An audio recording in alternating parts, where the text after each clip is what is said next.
Hi hello ನಮಸ್ಕಾರ. ಸಿಂಪಲ್ಲಾಗಿ ಈಸಿಯಾಗಿ 5 ನಿಮಿಷಗಳಲ್ಲಿ ಬೀನ್ಸ್ ಪಲ್ಯ ಮಾಡೋದು ಹೇಗಂತ ನೋಡೋಣ ಬನ್ನಿ. ಬೀನ್ಸನ್ನು ಚೆನ್ನಾಗಿ ವಾಶ್ ಮಾಡಿ ಕಟ್ ಮಾಡಿ ಇಟ್ಟುಕೊಂಡಿದ್ದೇನೆ. ಒಂದು ಈರುಳ್ಳಿ, 2 ಟೊಮೊಟೊವನ್ನು ತೆಗೆದುಕೊಂಡಿದ್ದೇನೆ. ಒಂದು ಬಾಣಲೆಯನ್ನು ತೆಗೆದುಕೊಂಡು ಅದಕ್ಕೆ ಎಣ್ಣೆಯನ್ನು ಹಾಕಿ, ಎಣ್ಣೆ ಬಿಸಿಯಾದ ನಂತರ ಸಾಸಿವೆಯನ್ನು ಹಾಕಿ ಒಂದು ಒಣಮೆಣಸನ್ನು ಕಟ್ ಮಾಡಿ ಹಾಕಿದ್ದೇನೆ. ಅದಕ್ಕೆ ಈರುಳ್ಳಿಯನ್ನು ಸೇರಿಸಿ ಈರುಳ್ಳಿ ಕೆಂಪಗಾಗುವ ತನಕ ಹಾಗೆ ಬಿಟ್ಟು ಅದಕ್ಕೆ ಟೊಮೊಟೊವನ್ನು ಹಾಕಿ ಅದಕ್ಕೆ ನೀರನ್ನು ಹಾಕಿ 5 ನಿಮಿಷಗಳ ಕಾಲ ಬೇಯಿಸಿಕೊಂಡಿದ್ದೇನೆ.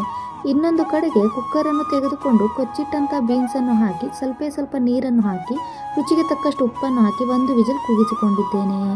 ನಂತರ ಅದನ್ನು ಬೆಂದಂತಹ ಬೀನ್ಸನ್ನು ಟೊಮೊಟೊ ಈರುಳ್ಳಿಗೆ ಸೇರಿಸಿ ಅದಕ್ಕೆ ಅರಿಶಿಣ ಮತ್ತು ಸಾಂಬಾರ್ ಪೌಡರ್ ಮತ್ತು ಖಾರದ ಪೌಡರನ್ನು ಹಾಕಿ ಚೆನ್ನಾಗಿ ಮಿಕ್ಸ್ ಮಾಡಿಕೊಂಡಿದ್ದೇನೆ.